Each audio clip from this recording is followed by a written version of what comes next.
तो भाई लोगों, क्या हाल चाल? आ गया तुम्हारा भाई जल्लू भाई फिर से एक ऐसी वीडियो लेके जिसे देखने के बाद तुम्हें इतना दर्द होगा जैसे दबा रहा है तुम्हारे कोई गोटे। लेकिन वीडियो शुरू करने से पहले अगर वीडियो आई पसंद तो लाइक करके कर देना कमेंट, क्योंकि इससे मिलेगा तुम्हारे भाई को कॉन्फिडेंस और ऐसे ही वीडियो आती रहेंगी दब के। तो चलो बिना देरी करे जल्दी से वीडियो शुरू कर लेते हैं। शुरू करो प्रोग्राम। तो भाई लोगों, हमारे टीवी सीरियल एक ऐसी दुनिया जहाँ पे लोगों को पैदा होने के बाद इंसान होने की अनुभूति बाद में होती है, पहले शक्तियों की हो जाती है। अब यहाँ देखो, एक बच्चा लटका हुआ है ऑन छत और अगर वो गिरा तो हो जाएगा चारों खाने पट। लेकिन तभी आती है एक बच्ची जो कि करना चाहती है उसकी हेल्प। ओह नो, ये तो प्रॉब्लम में है।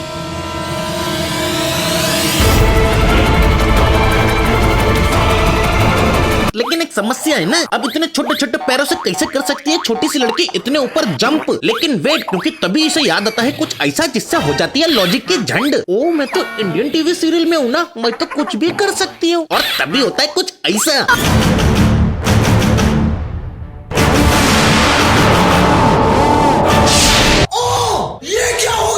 अरे अभी तक कुछ भी नहीं हुआ है, क्योंकि बच्ची अभी ऊपर चढ़ी है, लेकिन उसके पास इतनी शक्ति नहीं है कि वो इस बच्चे को उठा सके। अरे भैया, आप तो बहुत भारी हो, फिर मैं तुम्हें ऊपर नहीं खींच सकती। और तभी अप्लाई होता है आइंस्टाइन का ऐसा लॉ जो कि अभी तक आविष्कार नहीं हुआ। भैया, अभी हमें नीचे ही जाना पड़ेगा।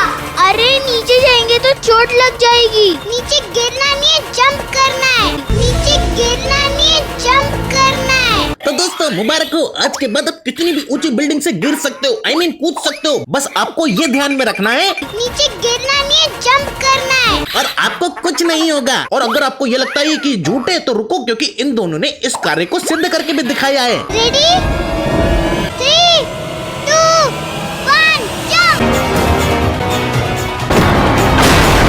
अम्मा बहन पे आ जाऊंगा मैं इनकी। तो देखा आप लोगों ने किस तरीके से आप अपनी जान बचा सकते हो। बस आपको ग्रेविटी का ये वाला फॉर्मूला याद रखना है। नीचे गिरना नहीं है, जंप करना है। मेरे ख्याल से तो ये टीवी सीरियल वाले ग्रेविटी की परिभाषा अच्छे से जान गए हैं, इसलिए कितनी भी ऊंचाई से गिरे इनको कुछ होता ही नहीं है। यहाँ देखो, इन दीदी को उर्फी जावेद ने 30 माले की बिल्डिंग से धक्का दे दिया है और दीदी खड़े खड़े गिर भी रही है और नीचे आके लैंड भी कर जाती है। लेकिन इन सब के बाद क्या होता है, दीदी को हल्के से चक्कर आ रहे हैं बस। अरे मुझे चक्कर आने लग गया अब। और यही नहीं, इन दीदी को तो एक बंदे ने हजारों फीट पहाड़ी से धक्का दे दिया है, जिसे बचाने के चक्कर में ये बंदा भी कूद जाता है। अब नीचे गिर के इन दोनों को क्या होगा ये तो आपको पता ही है ना। जी हाँ, इन दोनों को कुछ नहीं हुआ, बस ये थोड़ी देर के लिए बेहोश हो गए हैं।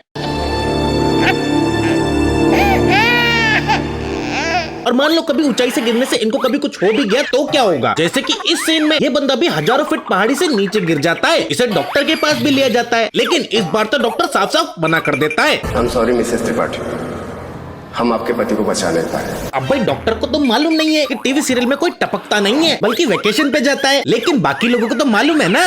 वो मुझे छोड़कर कहीं नहीं जा सकते, वो हमारे साथ है, हमारे बीच है, हम सबके साथ है। वो कीर्ति, तुझे यकीन नहीं हो रहा ना, मैं भी उनको बाहर लेकर आती हूँ। तो भाई लोग हो जाओ तैयार, क्योंकि दीदी शुरू करने वाली है अपना खेल करके मरे हुए आदमी को ब्लैकमेल। चलिए उठिए। अब है, अब आप मुझे गुस्सा दिला रहे हैं। अब है, अब अगर आप मेरी बात नहीं माने ना तो मैं आपको खींच के यहाँ से बाहर लेकर जाऊंगी। A few moments later. Doctor, doctor, देखिए अभय को, ये बिल्कुल ठीक है। देखिए ये सांसें ले रहे हैं। एसवी ने डॉक्टर की डिग्री तो अब किसी काम की नहीं है, तो उसे मजबूरन ये बोलना पड़ता है। मिसेस त्रिपाठी, आपकी दुआ और विश्वास ने तो काम कर दिया। क्या? अबे इसकी माँ का झोपड़ा। डॉक्टर एक काम कर, हॉस्पिटल में इसको दुआ करने के लिए बिठा लो, क्योंकि तुमसे इलाज तो होगा नहीं ना अब। माया ओ। और भाई इनके बाद आते हैं वो लोग जिनका साबुन इतना स्लो है कि बंटी अकेले भी दौड़े तो गोल्ड मेडल ले आए। अब इस सीन में देखो, इस औरत को किसी ने गोली मार दी है। अब गोली लगने के बाद सबसे पहले क्या करते हैं? हेलो पुलिस स्टेशन, देखिए जरा जल्दी हमारे यहाँ आ जाइए, हमारी बहू श्रद्धा को अवनी ने गोली मार दी है। अरे बुढ़ो सटिया गए हो क्या? पहले एम्बुलेंस को फोन करो, डॉक्टर को फोन करो, ये पुलिस को फोन कौन करता है बे? श्रद्धा, मैं ये बांध रहा हूँ, थोड़ा सा दर्द होगा तुम्हें, पर तुम ठीक हो जाओगी श्रद्धा। अरे कर क्या रहे हैं? अबे भाई उससे केवल रक्त बहाव रुकेगा, वो ठीक नहीं होगी। अब इनके यहाँ अस्पताल में तो किसी की जान बचाई नहीं जा सकती, इसीलिए सारे लिबिर लिबिर करने लग जाते हैं। अब भाई इनके इन्हीं हरकतों के चलते लड़की समझ जाती है कि उसका कुछ नहीं होने वाला, इसलिए वो आराम से टपक जाती है। लेकिन तभी इनके दिमाग की बत्ती जाती है जल और निकलते हैं इनके मुंह से मैजिकल वर्ड। गाड़ी निकाल बेटा, गाड़ी निकाल बेटा। अरे नाना चच्चा अभी रुक जाओ, थोड़ा और लेट बुलाना। तब तक दीदी यमराज के साथ भैंसे पे लॉन्ग ड्राइव ले लेंगी, और वैसे भी कुछ हो गया तो पुनर्जन्म तो बचा ही है ना। Exactly. और भाई ये टीवी सीरियल वाले ऐसे ही अपनी हरकतों से बाज नहीं आते, बार बार एक ही चीज करते हैं। अब यहाँ देखो, एक लड़की को बिच्छू ने काट लिया है। अब ये चाहती तो इतने सारे लोगों में से किसी को भी बता सकती थी, लेकिन नहीं, ये भगवान को ब्लैकमेल करने लगती है। आज आपको नहीं करना ही होगा। और तो और ये चाहती खुद भी हॉस्पिटल जा सकती थी, लेकिन नहीं, उसकी जगह तांडव करने लगती है। इसके बाद भगवान इस पर तरस खा के इसे ठीक तो कर देते हैं, लेकिन अगर इसे कुछ हो जाता तो गलती किसकी होती? लो सुना क्या, ये भी मेरी गलती है। नहीं भाई मेरी गलती है। नहीं मेरी गलती है। नहीं बाबा नहीं, मेरी गलती है यार। नहीं भाई साहब मेरी गलती है। और भाई हमारे टीवी सीरियल वाले तो कुछ भी कर सकते हैं। इस सीन में एक हिरन है जिसका ये लड़का इस तीर से शिकार करना चाहता है, और ये लड़की उस हिरन को बचाना चाहती है। और कैसे बचाती है ये आप खुद ही देख लो।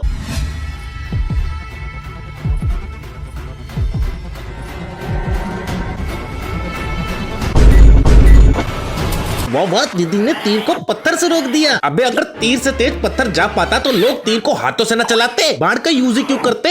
सही बात बोले हैं भैया। वैसे दीदी एक बात बताओ, क्या तुम बंदूक की गोली भी पत्थर से रोक सकती हो? वो क्या है ना, अपने सल्लू भाई तीर का यूज नहीं करते। भाई टीवी सीरियल में एक्टर्स के हाथ में कुछ भी दे दो, ये ऐसे ही यूज करती हैं। अब यहाँ देखो, ये कोकिला बहन फंस गई है कार में और ऑक्सीजन हो चुकी है खत्म, जिससे उनका घुट रहा है दम। तभी गोपी बहू की पड़ती है उन पे नजर और वो तोड़ देती है गाड़ी का मिरर। आप ठीक है अम्मा जी? आई नो, काफी लोग बोलेंगे भाई इस सीन में क्या गलत है, सही तो किया है। लेकिन भाई लोगों, एक शीशा तोड़ने से ऑक्सीजन सप्लाई स्टार्ट हो तो चुकी है, लेकिन उसके बाद भी गोपी बहू रुकती नहीं है।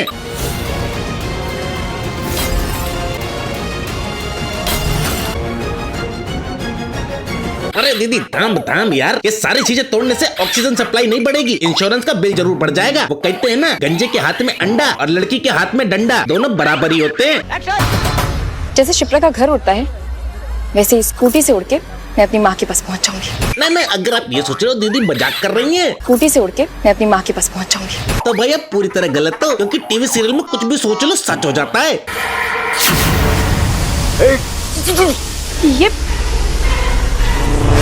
ये कैसे? ये तो सच में उड़ने लगे। ओहो, दीदी की विश पूरी हो गई। अच्छा हुआ दीदी आपने कुछ और नहीं मांगा, वरना स्कूटी से उड़ के। अरे मत। और अगर आप लोग को ये लग रहा है इससे बुरा क्या होगा, तो थोड़ी देर रुक जाओ, क्योंकि स्कूटी नहीं बाइक भी हवा में उड़ा देंगे।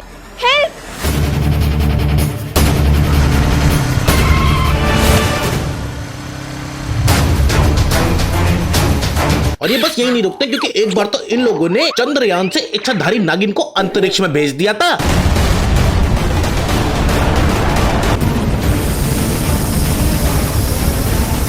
और अगर किसी को ये लग रहा है कि भाई ये स्पेस में जिंदा कैसे, तो रुक जाओ मैं बता देता हूँ। अरे मुझे क्या पता, मुझसे पूछे जा रही है बार बार। भाई सच कहूँ तो मुझे भी नहीं पता। फिर इसके बाद ये इच्छाधारी दीदी सेफली चांद पे लैंड भी कर जाती हैं, जहाँ इनको एलियन मिलते हैं, और पता है वो इनको एक पैराशूट देते हैं। मगर क्यों? अरे क्योंकि इनको चांद से दूसरे ग्रह पे लैंड करना था, और वो भी पैराशूट से बे। ठीक है, ब्रेक मारिए। फिर क्या दीदी किसी और ग्रह पे लैंड हो जाती है और हिस्ट्री क्रिएट हो जाती है। जी हाँ, आप अपनी स्क्रीन पे देख सकते हैं लैंडर मॉड्यूल।